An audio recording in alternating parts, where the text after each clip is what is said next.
वह कौन सा पाप है जिसे करने वाले मनुष्य को नरक जाने से कोई नहीं रोक सकता? स्वर्ग जाने का असली हकदार कौन है? दोस्तों, हम लोगों को हमेशा लगता है कि पुण्य कर्म करने वाले को स्वर्ग की प्राप्ति होती है। आज एक प्राचीन कहानी के माध्यम से हम आपको बताने का प्रयास करेंगे कि पूजा पाठ, दान धर्म, जप तप आदि प्रकार के लाखों पुण्य कर्म करने के बाद भी कुछ मनुष्य नरक में ही क्यों जाते हैं, तथा अत्यधिक घोर पाप करने पर भी कुछ मनुष्य को स्वर्ग की प्राप्ति किस पुण्य के कारण मिलती है? ऐसा वह कौन सा पुण्य है जो मनुष्य के लाखों पापों को नाश करता है?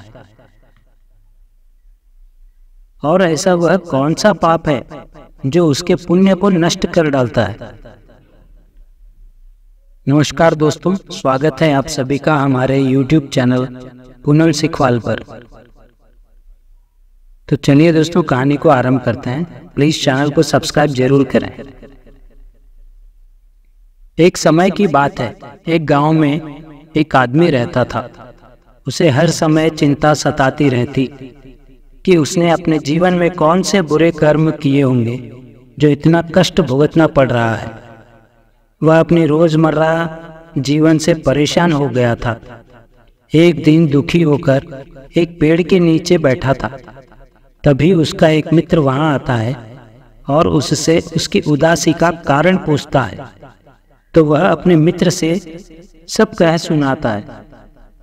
तब उसका मित्र कहता है, भाई तुम चिंता मत करो, गांव से कुछ दूर एक महात्मा अपने आश्रम में रहते हैं, तुम उनके पास जाओ। जो भी उनके पास जाता है उनकी समस्या दूर हो जाती है। तब वह आदमी कहता है कि भाई अगर ऐसा है तो मैं आज ही उनके पास जाऊंगा। फिर वह आदमी उस महात्मा से मिलने के लिए निकल पड़ता है। गांव से कुछ दूर चलने के बाद उसे एक आश्रम दिखाई देता है। वह आश्रम में जाकर महात्मा को प्रणाम करता है और अपनी समस्या उन्हें बताता है। हे देव ऋषि महाराज, कुछ मनुष्य पाप करने पर भी स्वर्ग में जाते हैं और कुछ मनुष्य को पुण्य करने के बावजूद भी नरक में क्यों जाना पड़ता है? ऐसा वह कौन सा पाप है जो सभी पुण्य को नष्ट कर डालता है? और वह कौन सा पुण्य है जो समस्त पापों को भस्म कर डालता है? तब महात्मा मुस्कुराते हैं और कहते हैं, आज तुमने संसार के कल्याण हेतु उत्तम प्रश्न किया है। इसी संदर्भ में आज मैं तुमको एक प्राचीन कहानी सुनाता हूँ, जिससे सुनकर तुमको तुम्हारी सभी प्रश्नों के उत्तर मिल जाएंगे।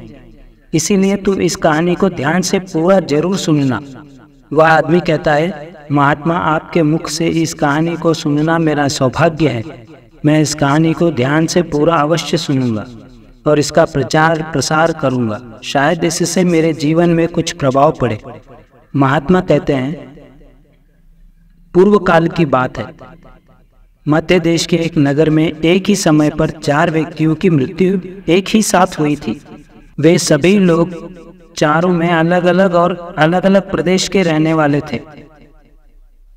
केवल संयोग से ही उन चारों का अंत एक ही समय पर हो गया था।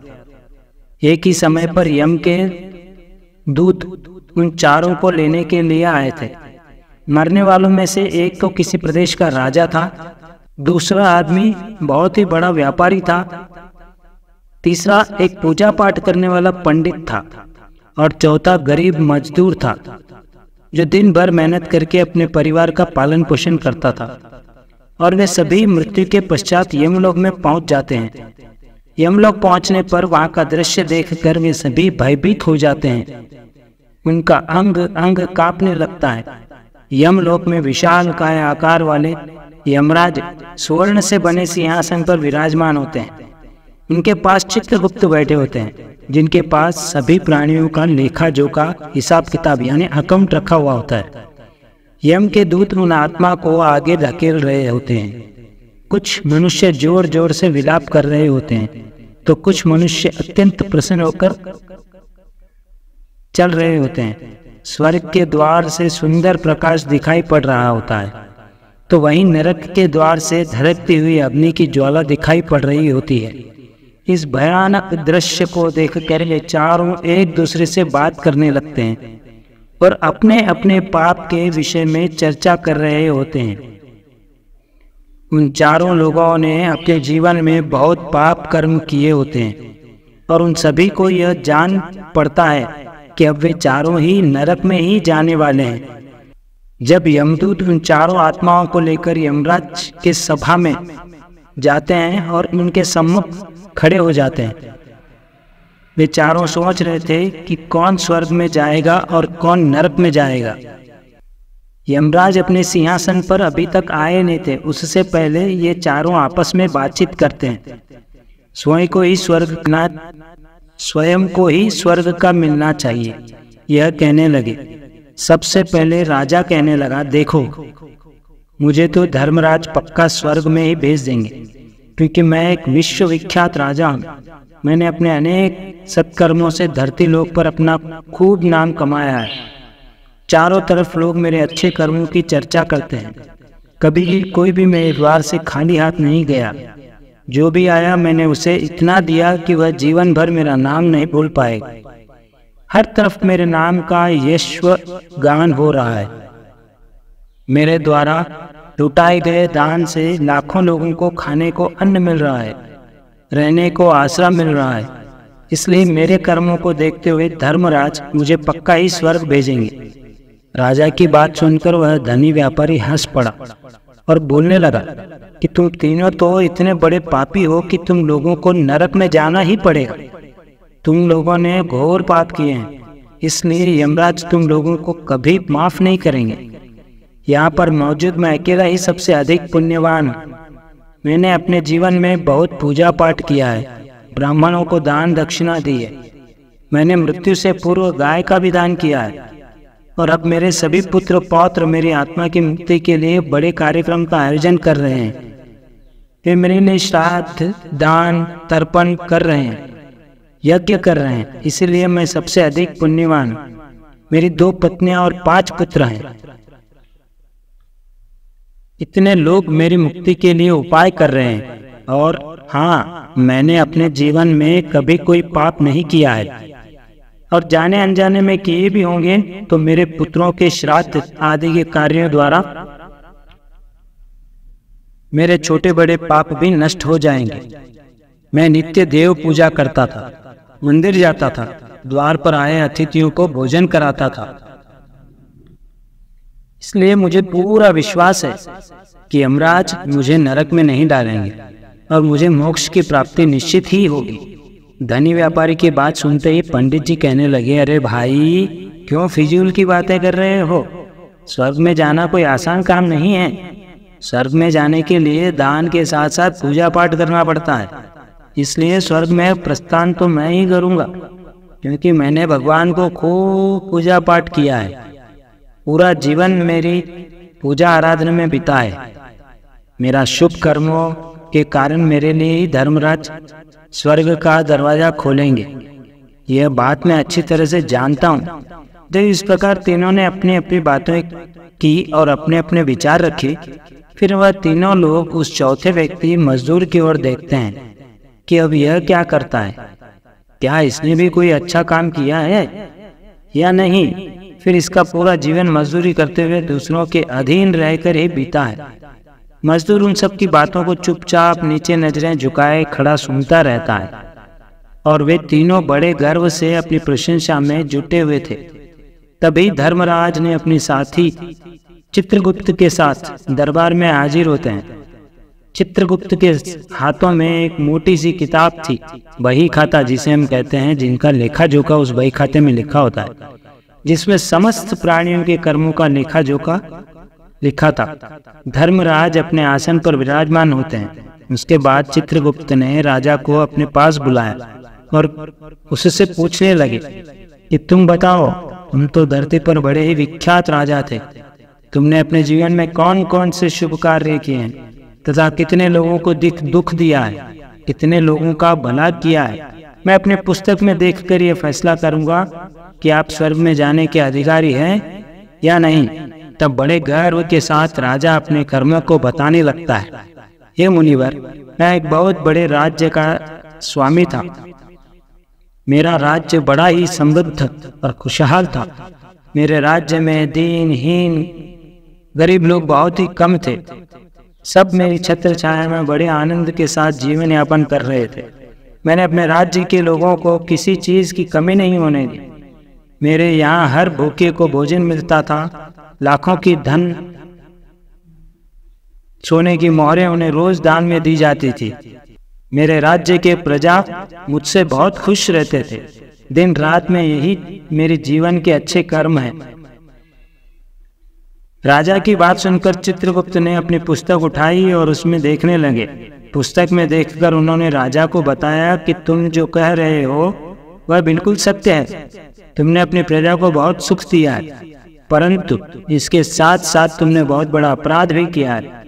तुमने अपने राज्य की सीमा को बढ़ाने के लिए जितने युद्ध लड़े हैं, उन युद्धों में हजारों लाखों की संख्या में सैनिकों ने अपनी जान गंवाई है। उन सब की मृत्यु का कारण भी तुम ही बने हो। इनके परिवार को, उनके बच्चों को अनाथ करने वाले तुम ही हो। उनके स्त्रियों को विधवा बनाने वाले भी तुम ही हो। उनकी माँ की गोद भी सूनी करने वाले तुम ही हो। तुमने अपने ही सैनिकों के हजारों परिवारों को हमेशा दुख दिया है। युद्ध लड़कर राज्य बढ़ाने से अच्छा था कि तुम अपने पड़ोसी देशों से मित्रता करके उनके साथ व्यापार बढ़ाते। आपका राज्य तब भी समृद्ध और संपन्न रहता। तुमने अपनी प्रजा को नहीं, सैनिकों को सुखी बनाया है, इसलिए तुम स्वर्ग के अधिकारी नहीं हो। यह बात सुनकर राजा चुपचाप पीछे हो गए। उसके बाद चित्रगुप्त ने व्यापारी से पूछा, आपने धरती पर कौन कौन से काम अच्छे कर्म किए हैं? तब व्यापारी कहता है, हे भगवान, मैं धरती पर जितना धन कमाया उसका आधा भाग अच्छे कामों में लगाया। लाखों लोगों को भोजन कराया, कई आश्रमों को दान दिया, कई बेघर लोगों को अपने धन से भर दिया, कई शहरों में मंदिरों का निर्माण कराया, कई जगह पर धर्मशालाएं बनवाई और प्रत्येक तीर्थ में भंडारे करवाए। यही मेरे जीवन के अच्छे कर्म है। व्यापारी की बात सुनने के बाद चित्रगुप्त ने अपनी पुस्तक खोली, जिसमें उसके जीवन के सारे अच्छे बुरे कर्म लिखे हुए थे। फिर यमराज कहते हैं, अरे दुष्ट, तूने जो पाप किया है वह तो उन चारों के पापों के सामने कुछ भी नहीं है। तेरे एक पाप के कारण तेरा सारा पुण्य फल नष्ट हो गया है। यदि तूने यह पाप नहीं किया होता तो तू स्वर्ग में ही जाता, लेकिन तूने यह पाप जानबूझकर किया है, इसलिए तुझे नरक में अवश्य जाना पड़ेगा। इतना सुनकर वह धनी व्यापारी बोलता है, हे धर्मराज, ये चारों ने जो भी पुण्य किए हैं वह तो मैंने भी किए हैं, बल्कि उनसे ज्यादा ही किए हैं। फिर भी मैंने ऐसा कौन सा पाप किया जो मुझे नरक में भेज रहा है? यमराज कहते हैं, हे दुष्ट, याद कर तूने अपने अबला विधवा नारी का गलत लांछन लगाया था कि उसने तेरे घर पर चोरी की है, और इसके साथ ही तूने उसके ऊपर कई अन्य गलत लांछन लगाए थे। उस व्यभिचारिणी और वैश्या उसे व्यभिचारिणी और वैश्या कहकर उसके चरित्र का हनन किया था, और राजा ने उसे सत्य समझकर उस अबला विधवा नारी को मृत्यु दंड दे दिया था। मनुष्य ब्रह्म हत्या, चोरी, मदिरापान आदि प्रकार के घोर पापों से भी प्रायश्चित कर मुक्त हो सकता है, किंतु दूसरों पर गलत लांछन लगाने पर कोई प्रायश्चित नहीं है। जो दूसरों पर गलत आरोप करता है, सत्य जानकर भी दूसरों को झूठ कहकर उन पर दोष डालता है, वह तो सबसे बड़ा पापी है। उसके द्वारा किए गए सभी पुण्य नष्ट हो जाते हैं। इसलिए तूने जितने भी पुण्य किए हैं वे सभी उस एक पाप के कारण नष्ट हो गए। तुमने धरती पर जो दान धर्म दिया है वह तुमने उस पैसे के लिए किया है जिसको कमाने के लिए तुमने बहुत झूठ बोला है। तुमने बहुत ठगी की है, कई चीजों में मिलावट करके बेचा है, नकली चीजों को असली के दाम में बेचा है, कितने व्यापारियों को रास्ते से हटाया है, कितने व्यापारियों को रास्ते से हटाया है, और तुम्हारे इन कर्मों से अनजाने में कितने लोग बीमार होकर मर गए, कितनों ने आत्महत्या कर ली, कितनों की मेहनत का पैसा तुम्हारे पास चला आया। उन सब लोगों की बद्दुआ तुम्हारे साथ है। तुमने जो कुछ भी अच्छा काम किया है वह कर्म शून्य हो गया है, इसलिए तुम्हारे पास भी तुम्हारा कोई शुभ कर्म नहीं है। तुम स्वर्ग में जाने के अधिकारी नहीं हो। चित्रगुप्त की बात सुनकर व्यापारी भी बड़ा उदास होकर पीछे की तरफ हट जाता है। उसके बाद पंडित जी को आगे बुलाया जाता है और उनसे पूछने लगते हैं, तुमने अपने जीवन में कौन से अच्छे कर्म किए हैं? तब पंडित जी कहते हैं, हे मुनिवर, मेरा पुण्य यह है कि मैंने हजारों लोगों को ज्ञान दिया है, हजारों यज्ञों में अनुष्ठान को संपन्न कराया है और हजारों के घरों में पूजा पाठ कराया है। दिन रात मैंने ईश्वर का जप तप किया है, हजारों कन्याओं का विवाह करवाया है, लाखों पिंडदान श्राद्ध कराए हैं, अनगिनत लोगों को मार्गदर्शन किया है। इससे ज्यादा शुभ कर्म और क्या हो सकता है? तब चित्रगुप्त अपनी पुस्तक में देखकर बताते हैं कि पंडित महाराज, आपका कहना बिल्कुल सत्य है। आपने वास्तव में हजारों लोगों को ज्ञान दिया है, लेकिन उस ज्ञान पर स्वयं कभी अमल नहीं किया। आपने सैकड़ों यज्ञ पूजा अनुष्ठान कराए हैं, पर उसको निस्वार्थ भाव से किया गया कोई कर्म नहीं है। तुम हमेशा से धन के लालचित रहे हो, इसलिए तुम स्वर्ग में जाने के अधिकारी नहीं हो। अब पंडित जी भी उदास होते हुए पीछे की तरफ हट जाते हैं। अब बचा केवल मजदूर। वह मजदूर यह सब देखकर बड़ा हैरान था कि अब तक वह जिनको इतना महान समझ रहा था, उनमें से कोई भी स्वर्ग का अधिकारी नहीं रहा। तो मैं कैसे जा सकता हूँ? मुझे तो स्वर्ग की कल्पना भी नहीं करनी चाहिए, क्योंकि मैं तो कुछ भी पूजा पाठ दान धर्म जप तप कभी कुछ किया ही नहीं, धर्म करने के लायक भी नहीं था। तो शुभ कर्म कहाँ से करता? मैं तो मेहनत मजदूरी करके सारे जीवन अपने परिवार का पालन पोषण भरण करता रहा। वह मजदूर यह सब बातें सोच ही रहा था, इतने में ही चित्रगुप्त ने उसे भी आवाज लगा दी और उससे पूछा। किंतु वह मजदूर तो पहले से ही कहने लगा, भगवान, मैंने धरती पर एक गरीब के घर में जन्म लिया था, दान हवन पूजा पाठ करने के मैं लायक ही नहीं था, तो मैं शुभ कर्म कहाँ से करता? मैं तो अपने परिवार का पालन पोषण ही बड़ी मुश्किल से कर लेता था। मैं जानता हूँ भगवान कि मैं स्वर्ग में जाने का अधिकारी नहीं हूँ। मैंने धरती पर भी नरक भोगा है और आगे भी नरक में ही जाने की हैसियत है। किंतु हे प्रभु, यहाँ पर भी मेरी एक इच्छा है। मैं स्वर्ग में तो नहीं जा पाऊंगा, लेकिन मैं एक बार स्वर्ग को अपनी आंखों से पलक झपक कर देखना चाहता हूँ। इससे अधिक मेरी कोई इच्छा नहीं, क्योंकि मैंने ऐसा कोई कर्म नहीं किया है जो कुछ देर के लिए ही मुझे स्वर्ग में पहुंचा दे। मजदूर के बाद लोगों की सेवा के लिए मेरे पास मजदूर कहता है, लोगों की सेवा के लिए मेरे पास समय नहीं बचा था। बचा हुआ समय मैं अपने बूढ़े माँ बाप की सेवा में लगा देता था। उनके लिए उन्हें खिलाता पिलाता, उनके वस्त्र बदलता, यही मेरी दिनचर्या थी। मुझे तो मंदिर में जाने का भी अवसर नहीं मिलता था। मजदूर की बात सुनकर चित्रगुप्त ने अपनी पुस्तक में देखकर पूछा, मानव, तुम ध्यान से सोचकर बताओ कि तुमने कभी तो कोई शुभ कर्म किया होगा। तब मजदूर अपने पूरे जीवन के घटनाक्रम को याद करता है। तब उसे याद आता है कि एक बार उसे बहुत तेज भूख लग रही थी।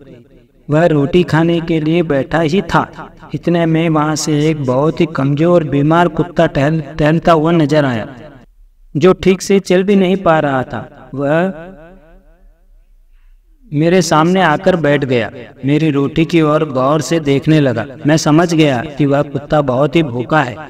मेरे अंदर से आवाज आई कि बेजुबान जानवर को छोड़कर तू अकेला कैसे खाना खा सकता है। मैंने वह रोटियां स्वयं न खाकर उस कुत्ते को खिला दी। उस दिन मैंने पूरे दिन भूखे पेट रहकर ही काम किया था। मजदूर की बात सुनकर चित्रगुप्त मुस्कुराए और उसका एक हाथ पकड़कर बड़े सम्मान के साथ उसे स्वर्ग में लेकर गए और बोले, वास्तव में आप ही स्वर्ग में रहने के अधिकारी हो। प्राणियों पर दया दिखाना ही सबसे बड़ा शुभ कर्म है। मनुष्य जो भी कर्म निस्वार्थ भाव से करता है, वास्तव में उसका ही उसे सबसे बड़ा पुण्य मिलता है। निस्वार्थ भाव से किया गया जन कल्याण के लिए एक छोटे से छोटा काम भी आपके सैकड़ों पापों को नष्ट कर देता है। लोगों से लालच, मोह और स्वार्थ के वशीभूत होकर किया गया शुभ कर्म भी फलदायी नहीं होता है। इसलिए ध्यान रहे, जीवन में अच्छे कर्म अच्छी भावना के साथ करना चाहिए। ऐसा नहीं होना चाहिए कि आपने किसी से धन छीनकर या चुराकर, लोगों से लालच, मोह और स्वार्थ के वशीभूत होकर किया गया शुभ कर्म भी फलदायी नहीं होता है। इसीलिए ध्यान रहे, जीवन में अच्छे कर्म अच्छी भावना के साथ करना चाहिए। ऐसा नहीं होना चाहिए कि आपने किसी से धन छीनकर या चुराकर कर्म में लगा दिया हो और वह धन आपने किसी से गलत कहकर लिया हो और बाद में उसी धन को दान पुण्य में लगाने से नहीं उबर सकता। दोस्तों, स्वर्ग में वही व्यक्ति जाता है जिसने निष्काम निस्वार्थ भाव से प्राणियों की सेवा की हो। भले ही उसने जीवन में एक पैसा भी दान न किया हो, पर वह जिस लायक था, अपनी सामर्थ्यता के अनुसार उसने निस्वार्थ भाव से जो भी काम किया है वही उसकी मुक्ति का रास्ता तय करता है। तो दोस्तों, आशा करता हूँ आपको यह कहानी अवश्य ही पसंद आई होगी। अगर कहानी आपको पसंद आई है तो प्लीज़ चैनल को सब्सक्राइब करें। आपके एक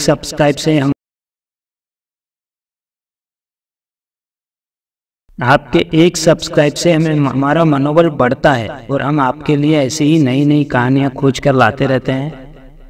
आज के लिए इतना ही मित्रों, अपना ख्याल रखें। धन्यवाद।